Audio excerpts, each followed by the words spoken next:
Jeudi 20 avril 2023, Léa Salamé était invitée à s'exprimer dans le podcast Small Talk de David Castello-Lopez, pour Combini.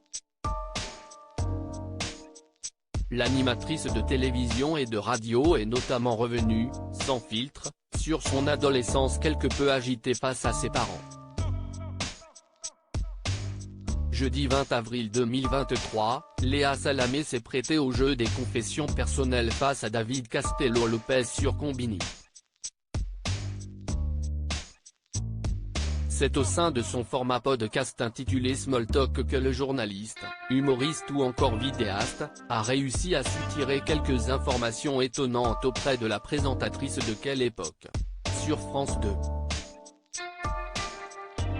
On y apprend notamment que la femme de média a changé de prénom quelque temps après être arrivée dans l'Hexagone. Mon premier prénom est un prénom libanais, car je suis né à Beyrouth et je suis arrivé en France quand j'avais 5 ans parce qu'il y avait la guerre civile au Liban.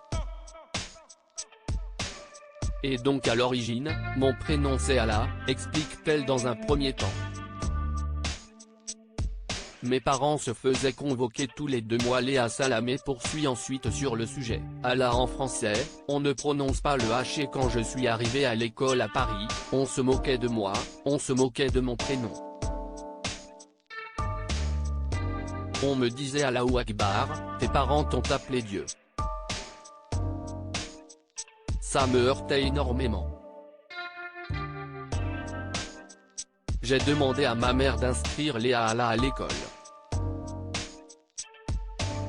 Dans la foulée, l'animatrice de France Inter s'est livrée sur son comportement à l'adolescence parfois turbulent.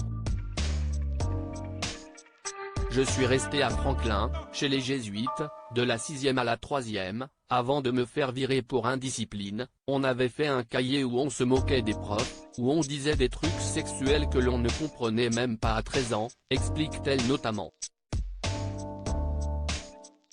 Puis, l'ancienne journaliste de France 24 évoque avec lucidité son rapport compliqué à l'autorité.